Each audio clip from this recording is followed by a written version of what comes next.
शस्त्र, बोले शस्त्र रक्षार्थ होता है, क्यों भाई, रक्षा करता है।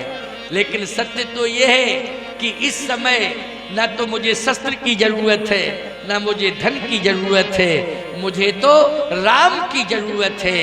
क्यों?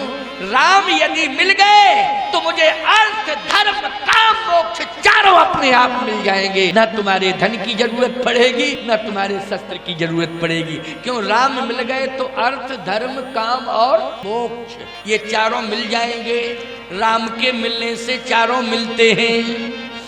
भरत जी ने तो यहाँ तक कह दिया था, अर्थ न धर्म न काम रुचि गति न चहु निर्वाण, ओ जन्म जन्म रति राम पद यही वरदान न आन। मुझे चाहिए राम, सब कुछ मिल जाएगा, अपने आप सब मिल जाएगा। राम मिले सब मिलेगा। दशरथ जी महाराज कांपने लगे, रोने लगे, कांपने लगे। आप कहो प्रमाण क्या है? सुन राजा अतिया प्रिय बानी,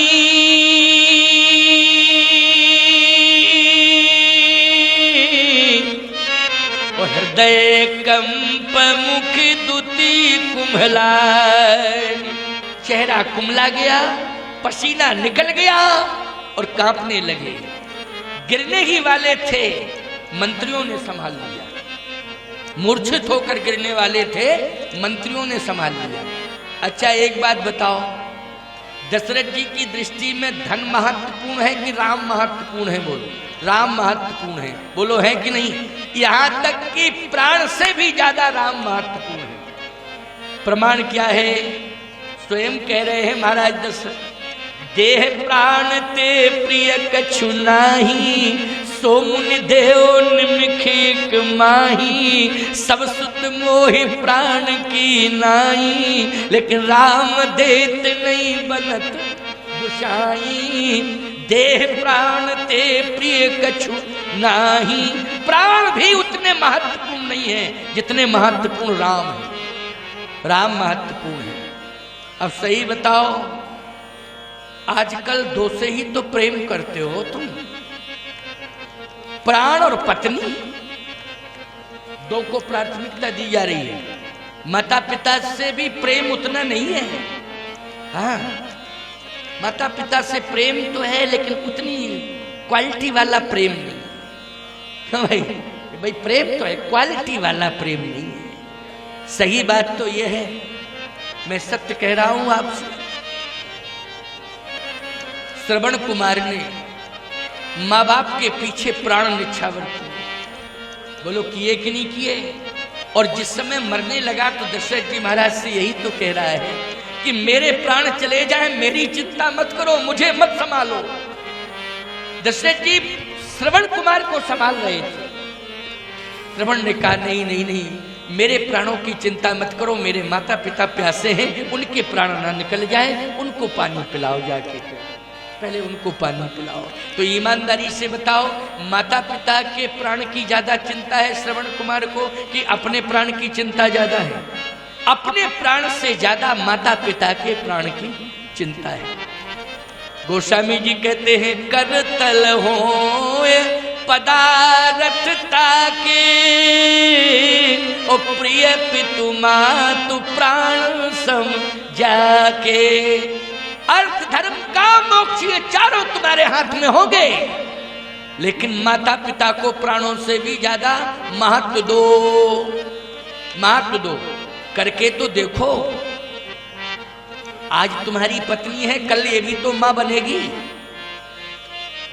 तुम आज घर के बेटे हो, लेकिन कल के तुम इसी घर के बाप हो, बोलो हो कि नहीं?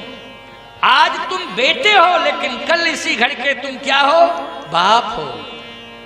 आज तुम इस घर की बहू हो, कल इसी घर की तुम सास बनोगी, है ना?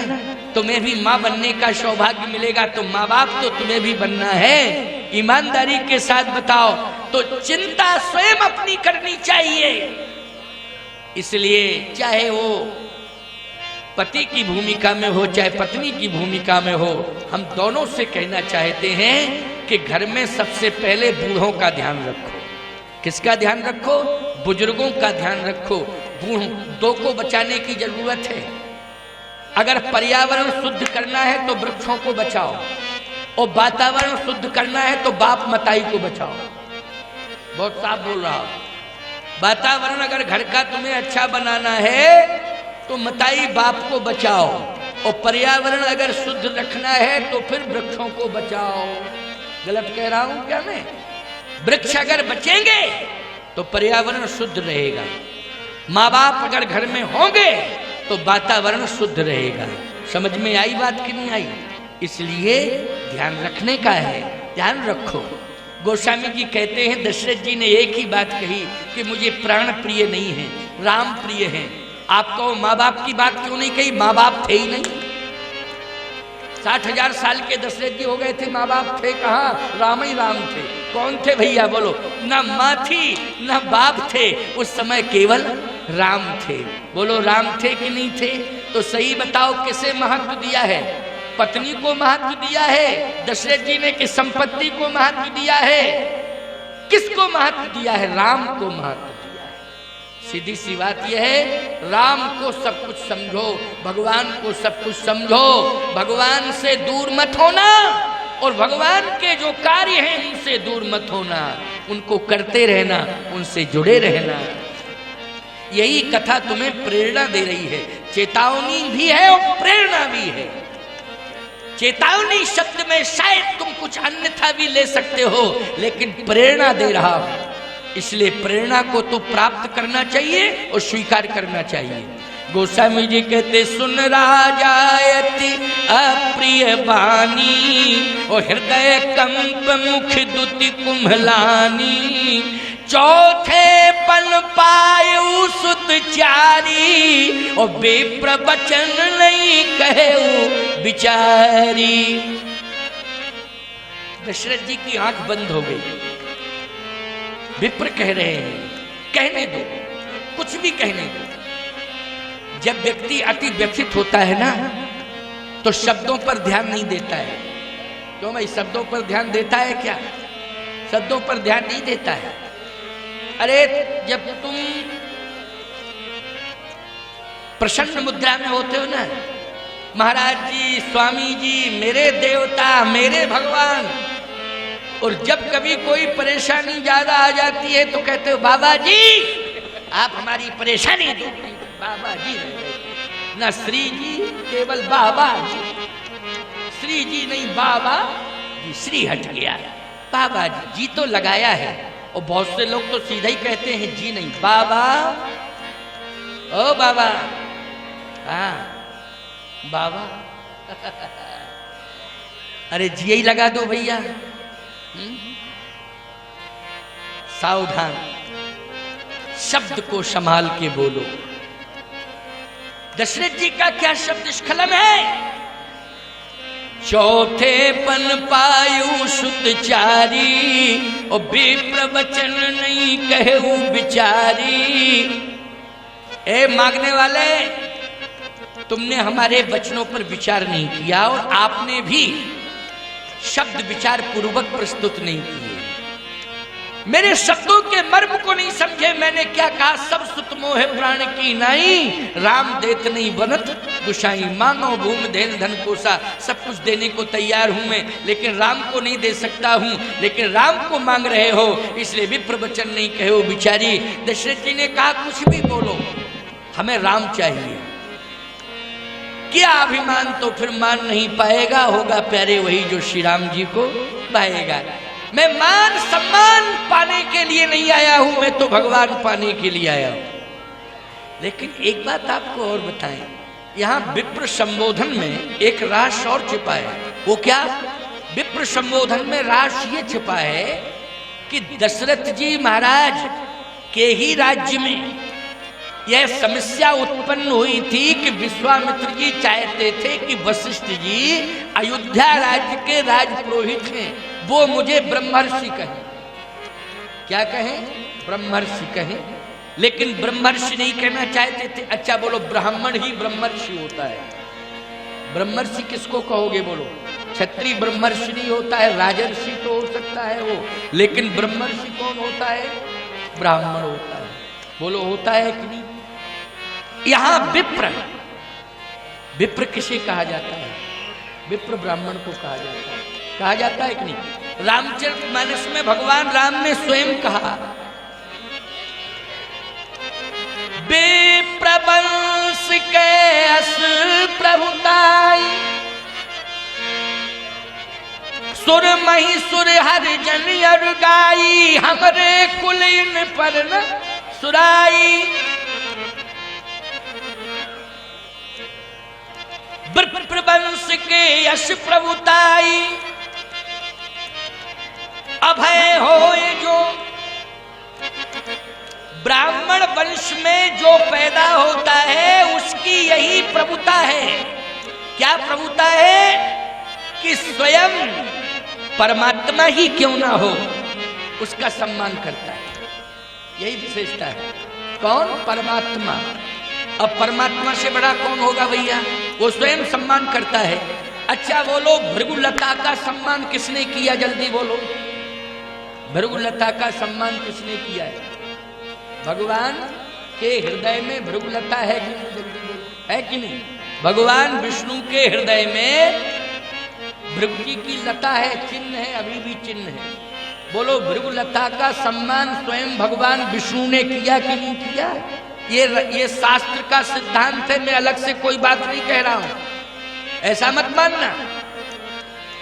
भगवान नारायण ने स्वयं स्वीकार किया है और आज भी भगवान का जो चित्र बनता है उसमें हृदय में भृगुलता रहती है। बोलो रहती है? अभी भी प्रमाण के लिए भृगुलता हृदय पर स्थान दिया है। अच्छा एक बात बताओ, जब भी कोई बार प्रहार होता है तो सबसे पहले हृदय को बचाया जाता है। कवच कहाँ रहता है? जल्दी बोलो। कवच रहता है हृदय पर। तो ब्राह्मण को भगवान ने क्या माना है? कवच माना है।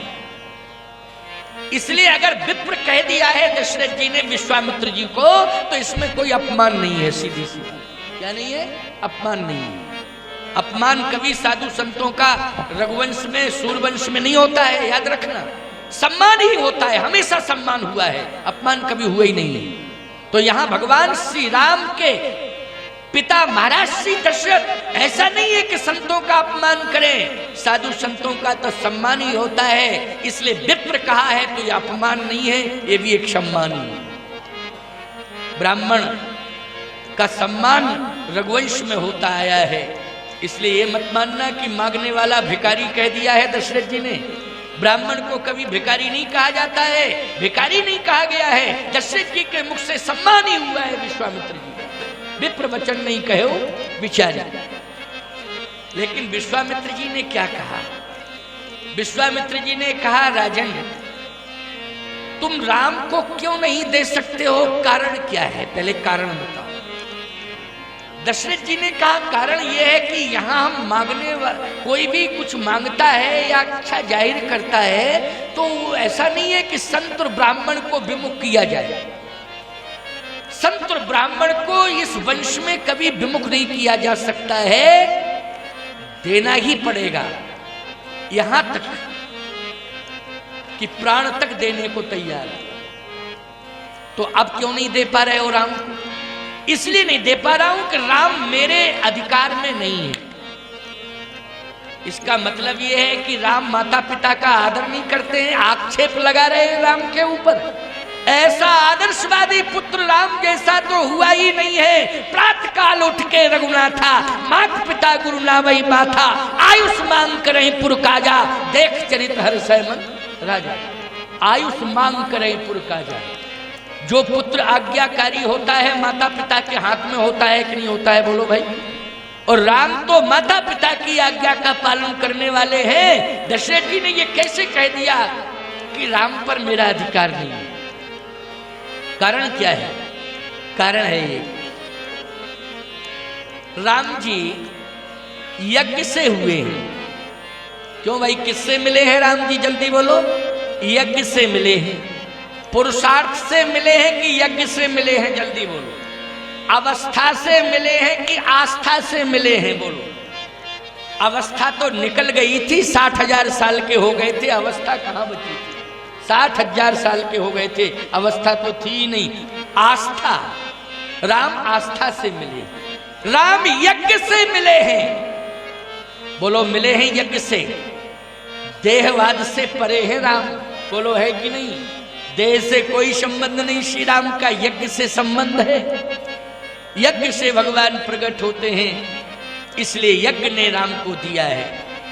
दशरथ की आस्था ने राम को प्रकट कर दिया है। तो कहीं से राम मिले हो, दे तो सकते हो, कह नहीं। यज्ञ कराने वाले कौन है? आशीर्वाद देने वाले वशिष्ठ जी महाराज हैं, और यज्ञ कराने वाले भी वशिष्ठ जी महाराज हैं। इसलिए राम जी पर पूरा अधिकार गुरु वशिष्ठ का है। मैं तो उनकी आज्ञा का पालन करता हूं, गुरुदेव की आज्ञा का पालन करता हूं। अगर गुरुदेव आज्ञा दे दें तो फिर मुझे देने में कोई दिक्कत नहीं।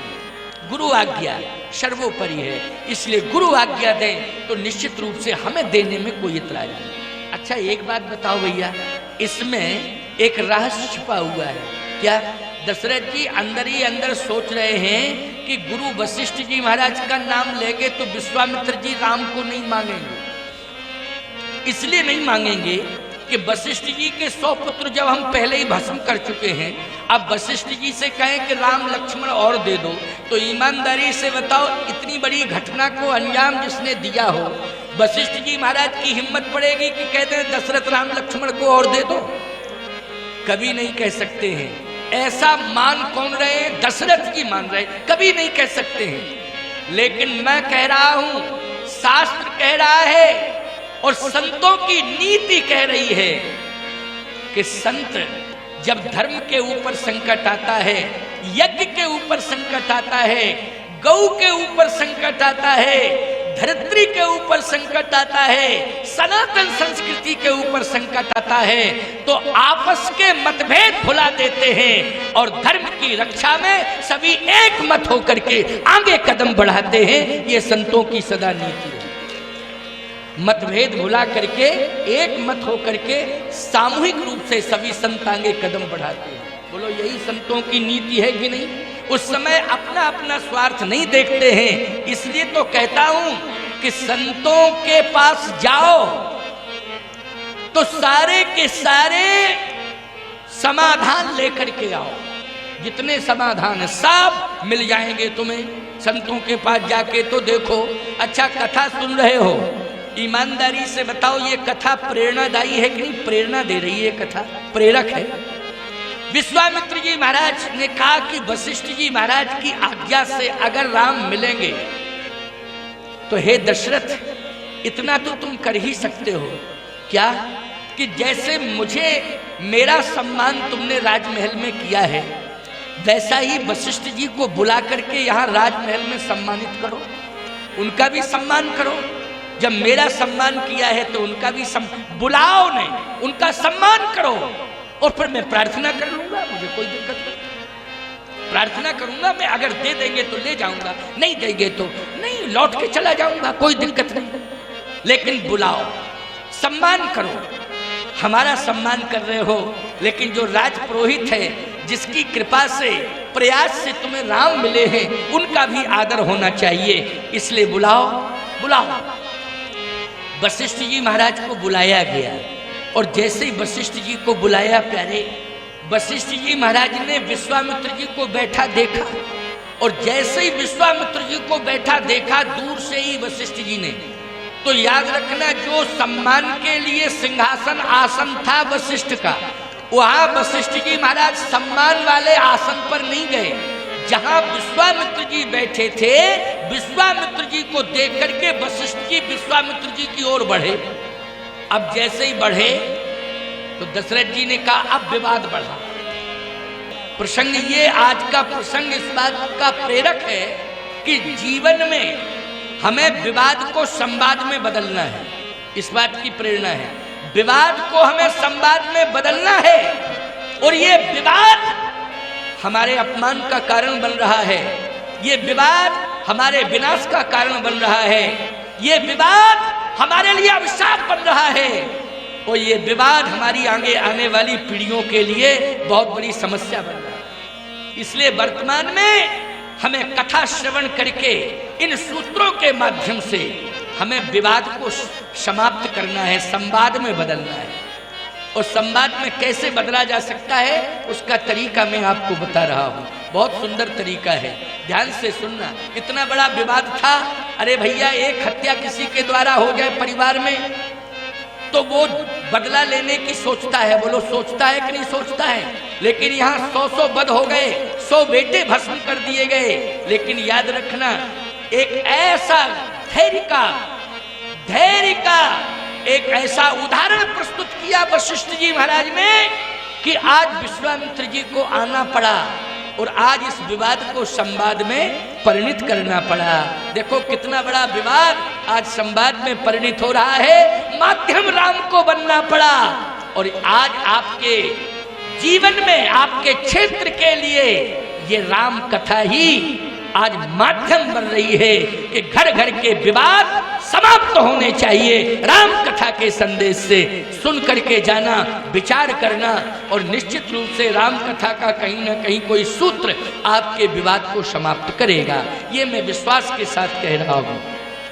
आइए सुनिए, विश्वामित्र जी महाराज जहां बैठे थे, वशिष्ठ जी महाराज पहले अपनी आसन पर नहीं गए, जहां विश्वामित्र जी थे उसी ओर बढ़े। दशरथ जी ने कहा अब विवाद बढ़ रहा है, क्योंकि विश्वामित्र जी देख करके कहीं ऐसा ना हो कि आक्रमण करने लग जाए वशिष्ठ जी के ऊपर कि मेरी तरफ क्यों आ रहे, या वशिष्ठ जी महाराज क्रोधित होकर श्राप ना दे डाले कि इनको क्यों बुलाया, श्राप ना दे डाले। लेकिन नहीं, जहां पर संत आ जाए वहां पर भ्रम और भेद ये दोनों समाप्त हो जाते हैं। याद रखना, ना तो भ्रम रखना चाहिए, ना किसी प्रकार का मतभेद रहना चाहिए। ये मतभेद ही समाप्त हो जाते हैं, भ्रम समाप्त हो जाता है। किसी भी प्रकार की कहीं कोई प्रतिकूलता रहती ही नहीं है जहां पर संत समागम होता है। आपके इस यज्ञ में, गांव में, जरेरुआ धाम में संत समागम हो रहा है, इसलिए ये संत समागम आपके लिए, आपके क्षेत्र के लिए परम मंगलदायी है, परम कल्याणकारक है। गोस्वामी जी कहते हैं वशिष्ठ जी महाराज बढ़े और क्या किया, बोले विश्वामित्र जी की भुजाएं पकड़ ली। और जैसे ही विश्वामित्र की भुजाओं को पकड़ा तो विश्वामित्र जी सोच रहे हैं कि जो सजा वशिष्ठ जी मुझे देना चाहें आज मैं वो सजा ले लूंगा, लेकिन प्रतिकार नहीं करूंगा। ये सोच के ही बैठे थे, जो भी सजा मुझे मिलेगी मैं सजा ले लूंगा, लेकिन प्रतिकार नहीं करूंगा। लेकिन प्यारे, जैसे ही भुजाओं को पकड़ा वशिष्ठ जी ने और भुजाओं को पकड़ करके विश्वामित्र को अपने हृदय से लगा लिया और आंखों में आंसू भर के कहा, महात्मन बड़ी कृपा की आपने अयोध्या में पधारे, बड़ी कृपा की आपने जो अयोध्या में पधारे। अभी तक तो इतने महात्मा, जितने तीर्थों के संत थे, राम के आने पर सभी आए, लेकिन एकमात्र आप ऐसे थे जो नहीं आए। हम यही तो सोच रहे थे कारण क्या है कि सभी संत आए अयोध्या में राम के जन्म पर, लेकिन विश्वामित्र नहीं आए, लेकिन आप आए, हमें बड़ी प्रसन्नता है। लेकिन कारण क्या है कि अभी तक आप नहीं आए थे? कारण बताओ, अयोध्या से क्यों नाराज हैं आप? अयोध्या आपकी है, ये राज्य आपका है, ये दशरथ तो आपका सेवक है। आहा, ये शब्द सुन करके ईमानदारी से बताओ हृदय कितना गदगद हुआ होगा। ईमानदारी से बताओ, विचार करना। ये वशिष्ठ जी महाराज का ये शब्द सुना होगा विश्वामित्र जी ने, कितनी प्रसन्नता आई होगी। बोलो भाई, व्यंजन से सुख मिलता है कि शब्द ऐसे निकाले जाएं जिनसे संबंधों में प्रगाढ़ता आ जाए, संबंधों में निर्मलता आ जाए। ऐसे शब्द विश्वामित्र जी महाराज ने सुने वशिष्ठ जी के द्वारा। व्यंजन खाने से सुख नहीं मिलेगा प्यारे, भोजन करने से सुख नहीं मिलेगा, संबंध सुधारने से सुख मिलेगा। किससे सुख मिलेगा? संबंध सुधारने से सुख मिलेगा, और संबंध सुधारने से ही शांति आएगी। इसलिए आज शांति, सुख ये दोनों ही प्राप्त हो रहे हैं विश्वामित्र जी को। क्यों? आज संबंध सुधर रहे हैं, हृदय से हृदय मिल रहे हैं। दूरियां थी लेकिन हृदय से हृदय मिल गए। वशिष्ठ विश्वामित्र के उसी समय दशरथ जी महाराज देख रहे हैं कि आज वशिष्ठ जी महाराज ने हृदय से, गुरु वशिष्ठ जी महाराज ने विश्वामित्र जी को हृदय से लगा लिया। विश्वामित्र जी महाराज, वशिष्ठ जी महाराज दोनों हृदय से हृदय मिलाकर मिल रहे हैं। दशरथ जी ने माथा पकड़ लिया, बोले अब कंफर्म हो गया कि राम अब चले गए, अब राम रुकने वाले नहीं हैं। आहा, विश्वामित्र जी ने कहा वशिष्ठ जी महाराज आप महान संत हैं,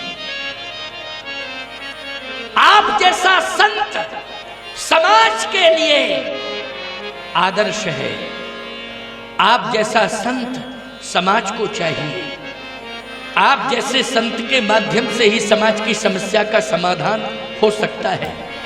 आपकी शरण में आया हूं क्योंकि आपने अयोध्या को राम दिया है, आप मेरे यज्ञ को भी राम दे दें। अभी तो अयोध्या को राम मिला है, यज्ञ को राम चाहिए, इसलिए यज्ञ की रक्षा के लिए मुझे राम चाहिए। आपके ही द्वारा राम मिल सकते हैं। राम को मना किसने किया देने से? उसका नाम बताओ, किसने मना किया? विश्वामित्र जी ने कहा कि राम तो हैं, दर्शन भी दिए हैं, लेकिन दशरथ जी ने मना किया। दशरथ जी बोले मैंने मना नहीं किया, ये मैंने थोड़ी कहा था कि मैं नहीं दूंगा, मैंने तो ये कहा था कि गुरुदेव की धरोहर है, वो कह दे तो हम दे दें। हमने मना कब किया है? गुरुदेव कह दे तो हम दे दें। विश्वामित्र जी ने कहा कि आपका आदेश क्या है, और यदि आदेश है तो आप अपने शिष्य को आदेश दो, अपने शिष्य को आदेश दो। तो तब वशिष्ठ बहुविधि समझावा, तब वशिष्ठ बहुविधि समझावा, और नृप संदेह नाश कह पावा। उपदेश दिया वशिष्ठ जी ने दशरथ जी को। उपदेश श्रवण करके दशरथ जी का भ्रम दूर हुआ। और जानते हो कितनी बढ़िया बात कही वशिष्ठ जी ने दशरथ जी से, यही कहा दशरथ राम को तुम मोह के कारण नहीं देना चाहते, राम को तुम मोह के कारण नहीं देना चाहते हो, मोह हो गया है। और याद रखना राम से मोह तो करना चाहिए, राम से प्रेम करना चाहिए, लेकिन जहां धर्म पर आंच आवे, जैसे एक उदाहरण मैं आपको दे रहा हूं, ध्यान से सुनना। आपके पास पुत्र है और वो पुत्र परिश्रम करके सेना में भर्ती हो गया, तो पुत्र है आपका, मोह है, सेना में भले ही चला गया हो लेकिन फिर भी आपका पुत्र से मोह है। लेकिन ईमानदारी के साथ बताओ, अगर देश के ऊपर आंच आ जाए, पाकिस्तान चैलेंज कर दे और पाकिस्तान अगर हमारे भारत की सीमा को पार करके भारत में आने की कोशिश करने लग जाए, तो ईमानदारी के साथ बताओ उस समय आपका धर्म क्या ये कहता है कि मोह के कारण आप अपने बेटे को वापस बुला लो कि बेटा घर आ जाओ, खतरा पैदा हो गया? बोलो ईमानदारी से। नौकरी भाग में जावे, नौकरी छोड़ो, प्राण ज्यादा प्रिय है, पैसा प्रिय नहीं है, नौकरी छोड़ो, तुम घर में आ जाओ। मैं एक बात कहता हूं, घर में भी बुला लोगे, अगर आतंकवादी घुस जाएंगे तो तुम्हारा घर सुरक्षित रहेगा? बोलो, पूरा घर गांव प्रभावित हो जाएगा कि नहीं? देश प्रभावित होगा तो तुम्हारा घर भी प्रभावित होगा, तुम्हारा धर्म भी प्रभावित होगा, पूरा भारत प्रभावित हो जाएगा। इसलिए उस समय धर्म ये कहता है मोह का त्याग करो। उस समय उपदेश दो बेटे को कि बेटे देश की रक्षा करना, और एक ही संकल्प ले लो बेटा, ये कहना चाहिए हर पिता को अपने पुत्र को जो सेना में भर्ती है उसे पत्र लिख के भेज देना चाहिए कि बेटा तेरी साधना और तेरी तपस्या यही है, एक शब्द लिख करके भेज देना। एक बहुत सुंदर एक सूत्र दे रहा हूं, पत्र में लिख करके भेज देना, नहीं तो दूरभाष फोन पर सुना देना, मन मस्तिष्क की डायरी में नोट करना।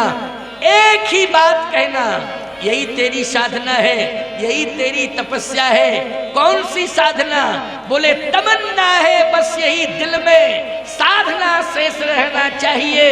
मैं रहूं या ना रहूं, मेरा देश रहना चाहिए। बोलो हर पिता को ये पत्र लिख के भेज देना चाहिए, जिनके पुत्र सेना में भर्ती हैं अथवा जो घर में हैं, उनको भी यही शिक्षा देना चाहिए। हम रहें या ना रहें, मेरा देश रहना चाहिए।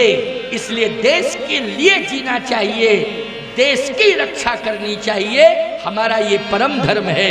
तो आज वशिष्ठ जी ने कहा, हे दशरथ, यज्ञ की रक्षा होगी तो धर्म की रक्षा होगी, धर्म की रक्षा होगी तो धरती सुरक्षित होगी, और धरती सुरक्षित होगी तो निश्चित है अयोध्या भी सुरक्षित होगी। अगर धरती ही सुरक्षित नहीं रही, धर्म सुरक्षित नहीं रहा, तो अयोध्या भी सुरक्षित नहीं रहेगी। न तुम सुरक्षित रहोगे, न तुम्हारा वंश सुरक्षित रहेगा।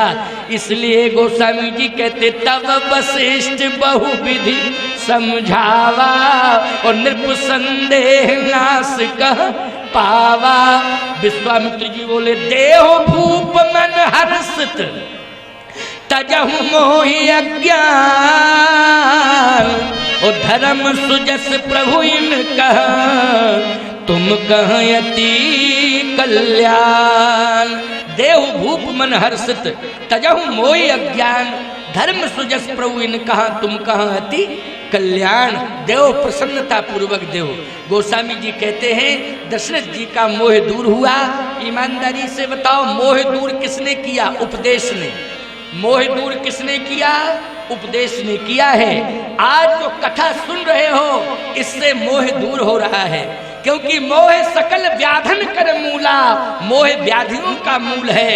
उपदेश से, कथा से, संत दर्शन से। जैसे वशिष्ठ जी महाराज ने विश्वामित्र जी के समक्ष दशरथ जी को समझाया। बोलो समझाया कि नहीं समझाया? इतना बड़ा प्रतापी राजा था, इतना ज्ञानी राजा था, लेकिन फिर भी मोह में डूब रहा था। तो वशिष्ठ जी ने उपदेश के माध्यम से मोह को दूर कर दिया, और राम जी की भुजा विश्वामित्र जी के हाथों में सौंप दी गई। गोस्वामी जी कहते, मोरे प्राण नाथ सुत दो, और तुम मुनि पिता आन नहीं को, तुम मुनि पिता आन नहीं को। मोरे प्राणनाथ सुत दो, तुम मुनि पिता नहीं को। आज से मैं अपने भ्रम को दूर कर रहा हूँ। मैं समझता था कि मैं इनका पिता हूँ, मैं राम का पिता हूँ, लेकिन वास्तव में सत्य तो ये है कि विश्वामित्र जी महाराज और जितने संत हैं, वो सभी संत जो है, राम पर पहला अधिकार तो संतों का है। इसलिए संत ही इनके पिता हैं। आज मैं सौंप रहा हूँ। किसको सौंप रहा हूँ? राम लक्ष्मण दोनों को सौंप रहा हूँ। तो फिर दो बेटे रह गए हैं, वो भरत और शत्रुघ्न। दशरथ जी ने कहा, राम लक्ष्मण को मैं विश्वामित्र के हाथों में सौंप रहा हूं, और भरत और शत्रुघ्न को वशिष्ठ जी महाराज के हाथों में सौंप रहा हूं। इसलिए अब आज से ये संत ही संभाले इन चारों को। और सही बताओ, विश्वामित्र जी राम लक्ष्मण को लेकर के जनकपुर गए, और भरत और शत्रुघ्न को लेकर के कौन गए थे? जल्दी बोलो, जनकपुर बोलो बोलो। वशिष्ठ जी महाराज लेकर गए थे। बोलो, गए थे कि नहीं?